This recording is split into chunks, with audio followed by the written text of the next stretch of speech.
ચાર રન તો ઈ તમે ઊંધું નાખ્યું આમ આવશે ને ઉપર મસ્ત લાગે ને કા આપણે ભેલ બનાવવાની છે એટલે એના માટે કટિંગ થાય છે. માટે બને છે મેગી. એના મોટા પપ્પા સ્પેશિયલ બનાવે મસાલો. જોઈ રહ્યા છો બધા તમે welcome back to my channel. ભેલની તૈયારી થઈ રહી છે. અમે લોકો ગયા હતા વાડીએ, તમને ખબર જ છે, આગળનો વિડીયો શેર કર્યો હતો.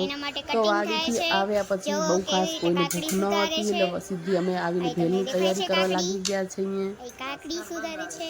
જોઈ રહ્યા છો બધા તમે કે અહીંયા ભેલની તૈયારી થાય છે. અહીંયા ભેલ બનાવવાની છે એટલે એના માટે કટિંગ થાય છે. જવો આ મારા મોટી મમ્મી છે, એ ડુંગળી સુધારે છે ને મારી મમ્મી ટમેટું સુધારે છે. અહીંયા ભેલની તૈયારી થાય છે. જોઈ રહ્યા છો ને તમે. જવો થાય છે ભેલ, બનાવે છે હસબન્ડ ભેલ. અમે બેસીને જોઈ છીએ, બધું સુધારી દીધું છે. આ ઢોકળા અને બટેકાનું શાક, લાલ ચટણી, તીખી ચટણી, આમાં છે ચટણી. મસ્ત મજાની ભેલ બનાવશે ને અમે બધા જમશું. હે દિયા? મને મોટા પપ્પાના હાથની ભેલ ભાવે. મસ્ત લાગે ને કા? આપણે બનાવી જ એને જ દઈ દઈ, સુધારીને દઈ દઈ. મસ્ત મજાની ભેલ બનાવે. પણ એ ફેસ રિવીલ કરશે નહીં, એને વિડીયોમાં આવું ઓછું ગમે છે. આ ચટણી ના ખાટી.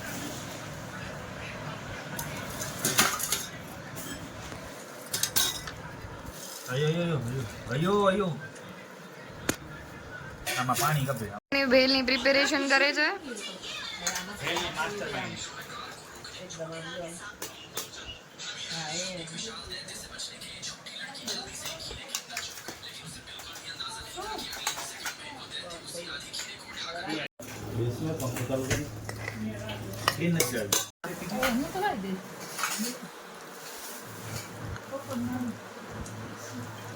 અડધી અડધી માટે બને છે મેગી. એના મોટા પપ્પા સ્પેશિયલ બનાવે, મસાલો નાખી દીધો છે. એવી તમારી ચાગલી કે મોટા પપ્પા એને મેગી બનાવી દે લે. હે બધા મોટા પપ્પા વિડીયો નહીં આવે, જો એ વિડીયોમાં ઓછું આવું ગમે. હો બની જાય પછી ખાઈ લે. અમે ખાઈ લીધું ભેલ ને રોટી ને.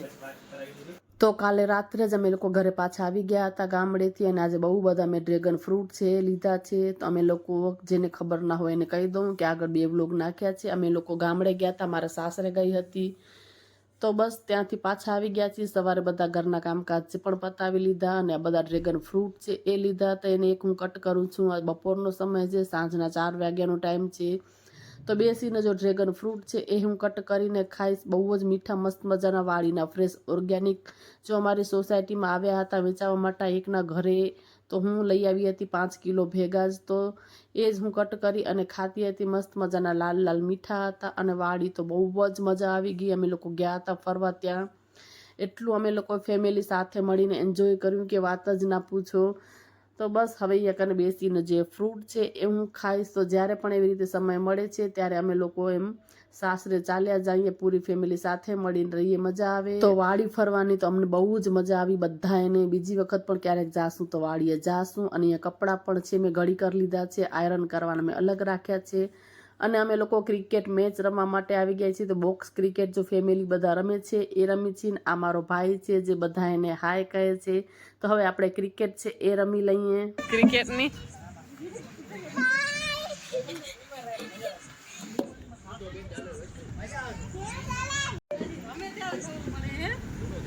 પણ આમાં વીરુ આ લાંબી હે પીજામાં બોલિંગ કરાવું કર્યું સિંગલ લેવાના હે ને સિંગલ નહીં નાની લારે ના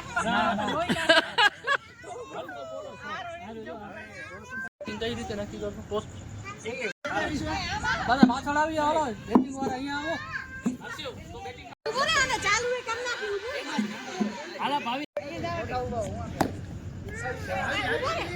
શું કીધું મારજે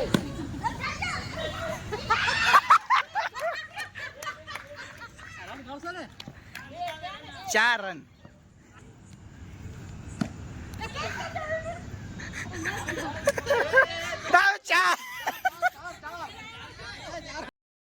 તો સીધા જઈને મેં 2 ચોક્કાડ લગાવ્યા હતા. ક્રિકેટ રમવાની બહુ જ મજા આવી. આ કોઈ એકદમ એવી રીતના અમે ગેમ નહોતા રમ્યા, પણ જો ફન માટે જ રમ્યા હતા.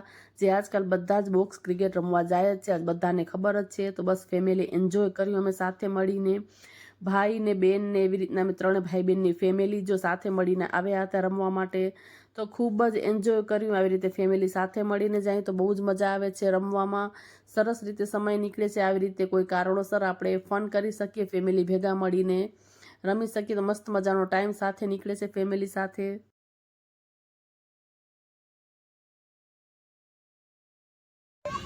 રન થયા અમારા. આ ના લે બે ટપ્પી ખાય. આમ ના લે ગાય. આ ની ગણાય.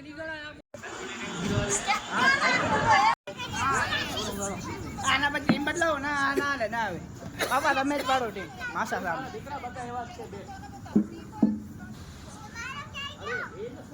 આ વેપન તમે રમાડો ને કિસની બોલો.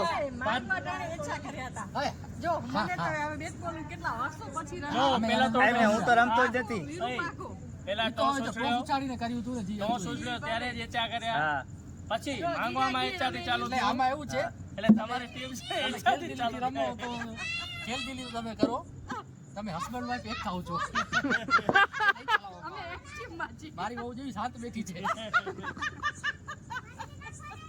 અમે દિલનું ઘરે મૂકીને અહીંયા ખેલવા આવ્યા છીએ. તો બોક્સ ક્રિકેટ અમે લોકો બહુ જ એન્જોય કરી, બહુ બધું રમ્યા, બહુ જ મજા આવી ગઈ. ફરીથી અમે જો પાછા થોડો ટાઈમ રહીને જાશું.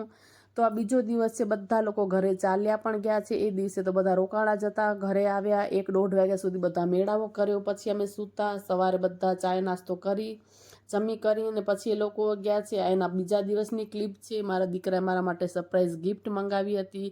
તો મને ખ્યાલ ન હતું કે શું મંગાવ્યું છે. એમેઝોનમાંથી પાર્સલ આવ્યું. તેને મને સીધું કીધું કે તમે જ ખોલો. તો સરસ મજાના હું એને એક વખત કહેતી હતી કે મને આ ટાઈપના ઇયરફોન જોઈએ છે. તો એને ખ્યાલ હતો એટલે એને સીધો ઓર્ડર કરી નાખ્યો હતો. મને ખ્યાલ ન હતી, પણ બહુ જ મસ્ત મજાના ઇયરફોન છે જે મને લેવા હતા. અને એને બસ મેં કીધું હતું એટલે એને મગજમાં યાદ હતું.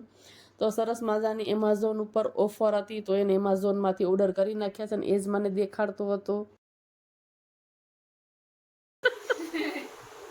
આમ ખબર નહીં કેમ આવશે. જો આ પડી ન જાય, નકર હું શું ઓલ્યા તો મને કાનમાં અણખણ થાય, આમ પડી જાય. આ પડે નહીં એટલે કે આ પડી ન જાય. આમ કેમ મોટો ભાગ આગળ આવશે બરોબર જ. આ ઝીણો અંદર આવશે ને તો ઈ તમે ઊંધું નાખ્યું આમ આવશે ને ઉપર. હા હવે થયું બરોબર.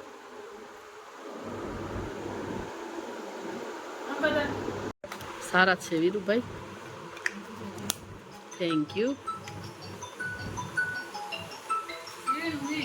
તો આ હતો આજનો નાનકડો વિડીયો. જો તમને લોકોને વિડીયો સારો લાગ્યો હોય તો ચેનલને લાઇક, શેર અને સબસ્ક્રાઈબ જરૂરથી કરજો. આવી જ રીતે બીજા વિડીયોમાં આપણે મળીશું. ત્યાં સુધી હર હર મહાદેવ. બધાને ફરી પાછા મળીએ બીજા નવા વિડીયોમાં. ત્યાં સુધી હર હર મહાદેવ. ફરીથી એકવાર બધાને